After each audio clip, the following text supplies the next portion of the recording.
Hi friends, it's Martin here. Now I want to know what motivates you. What do you want? What do I want?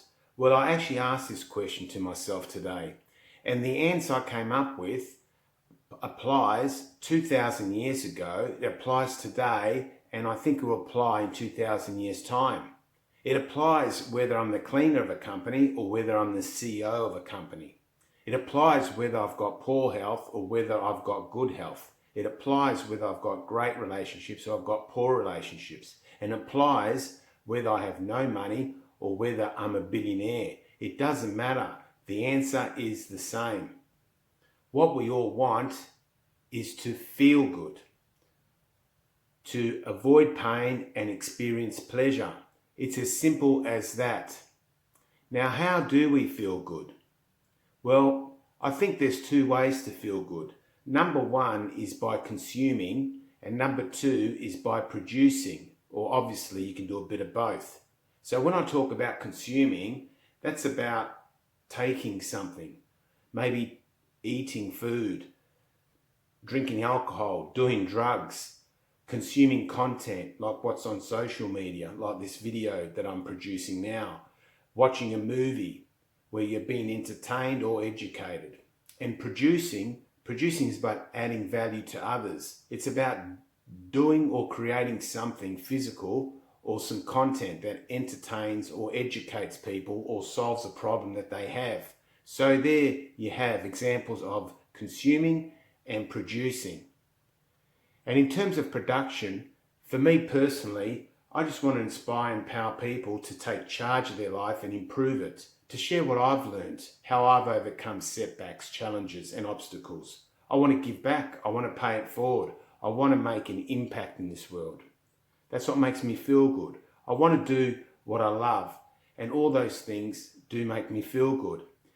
And I think that if you're not growing and producing, then you're not going to feel good about yourself.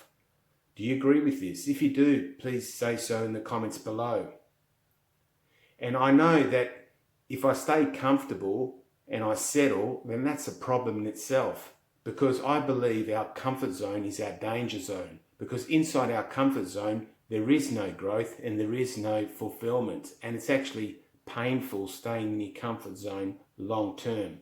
Well, that's my opinion anyway. Now, I want to ask you this question. When you see someone doing better than you, whether it's in their career, their health, their relationships or finances, do you feel jealous or do you feel inspired?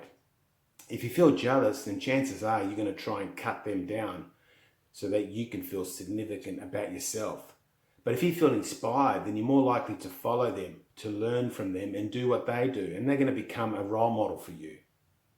Now, the gap between where we are and where they are, that gap is what disturbs us.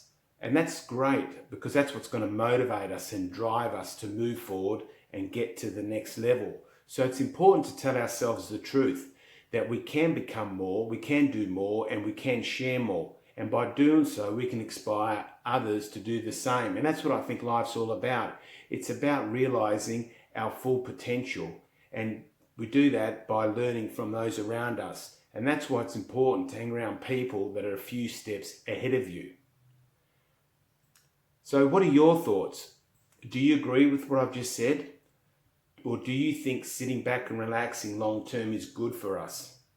Do you get triggered by people that are doing better than you, or do you get inspired? Can you really be happy without doing something for someone else? I'd love to hear your thoughts on this topic. Please add your comments below, and if you like this video, please give it a thumbs up. And if you think this video will be a benefit to someone, please do share it. Thanks for listening, and I'll see you next time.